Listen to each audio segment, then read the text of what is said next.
This is Hannibal here from thehannibaltv.com with my weekly review of the points I find interesting in Dave Meltzer's Wrestling Observer newsletter. There's a lot more in this that I don't necessarily find that interesting, like a lot of the Japan and Mexican wrestling stuff. So I suggest people order it themselves if they want the detailed breakdown of everything. Crown Jewel takes place November 4th, same day as the Great North Wrestling event in Renfrew, but it's on in the afternoon. The event is, of course, from Saudi Arabia. It's going to be set up for about 15,500 and it's sold out. WWE has officially announced John Cena versus Solo Sikoa. It's part of the card. Roman Reigns is facing LA Knight on the show, and it's interesting that according to reports, Reigns is not scheduled to be at the Survivor Series and is not supposed to be on another pay-per-view until the Royal Rumble. So read into that as you want. I would rather see LA Knight win the title than Cody Rhodes because I'm so sick of Cody Rhodes.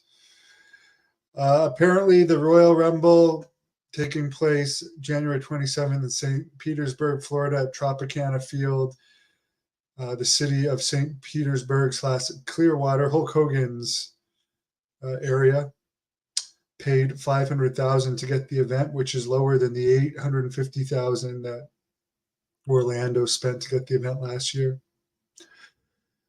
They wanted to break the 47,150 fans 1990 New Kids on the Block record. So we'll see if that happens. WWE announced its first ever pay-per-view / premium live event, since most people watch on the network. Bash in Berlin, August 31st. 2024 in Berlin at the Mercedes-Benz Arena, that will hold between 12 and 17,000. So that should be an easy sellout for them. Apparently, there's going to be possibly Backlash in Paris. The deal hasn't been finalized, but it's on internal memos, and Cleveland is the front runner for SummerSlam. Logan Paul versus Dylan Dennis only did 10,300 buys on TV pay-per-views, which it was only a TV pay-per-view, so that was around the total buys. I mean, I didn't even watch the fight. I just watched some of the promos and the post-match promo. But I'm sure they both got big paydays for that, so good for them. SmackDown in San Antonio last week was one of the biggest television tapings of the year, other than probably the Puerto Rico and Montreal ones. But it could have been similar to Montreal. They had 13,000 paid. Raw in Dallas this past Monday. Shout out to all my fans in Dallas. Had 11,949 total with 10,900 paid. Dana White said in an interview with Sports Illustrated, quote, "My history with Vince isn't good. He tried to F me so many times for no reason whatsoever, except to just F me. But that's in the past. Now Vince and I are allies. No one's a better partner than Vince," end quote. Apparently, McMahon is now also working with UFC, helping the UFC behind the scenes, not strictly working for WWE. And he's actually above Dana White in the corporate depth chart. So yeah, the bad news for UFC is the John Jones-Stipe Miocic fight has been canceled. It was supposed to happen in a few weeks due to John Jones tearing his pec. It's at Madison Square Garden. Miocic hadn't fought since March 27, 2021. He's 41 now. He's not going to fight anyone else on the card. In AEW news, their Full Gear show coming up from LA on November 18th has 8,877 tickets out. Pretty good. Ric Flair debuted on the Dynamite this past week from Philadelphia, which had 5,673 fans in attendance. One of the biggest Dynamite tapings in a long time. Imagine if they had announced Ric Flair was going to be on the show. John Moxley did an interview with The Messenger talking about his battle with alcohol addiction. Credits his wife for keeping him alive and his daughter for motivation. Stay strong. Good job, man. Brock Anderson, who I think has only ever wrestled for AEW. His contract expired. He had a 3-year contract and was not renewed.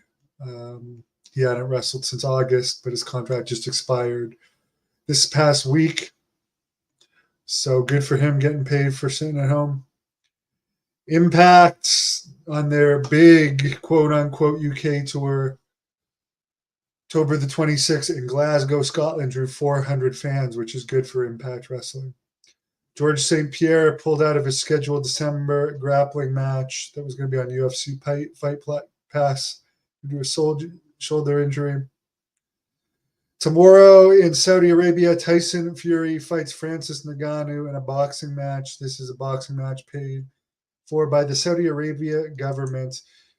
I mean, in theory, that show, I guess he's undefeated UFC champion that left UFC due to a pay dispute. Francis Ngannou against Tyson Fury, the boxing champion.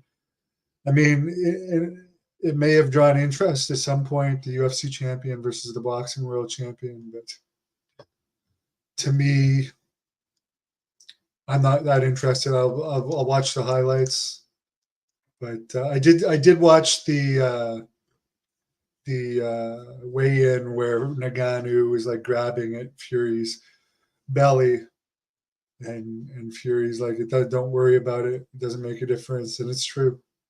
He's in good shape, but he may not be taking the fight that seriously. I mean, he does have a clear advantage, size advantage, and boxing ability advantage. Ivan Santos, Tessa Blanchard's training to be a U.S. Air Force second lieutenant. I don't know about that. Charlotte Flair should be in AEW. Well, she's under contract with WWE. Who knows? Tyson Fury declined to fight against Ronnie Garvin as his hands are made of stone. I believe it. Greetings from Las Vegas. Yes, I love Las Vegas. Had some good and bad experiences there. Have a great night. I'm doing a UFO interview in about 8 minutes. Thank you for watching the Hannibal TV. Please like this video if you enjoyed it and click the subscribe button to not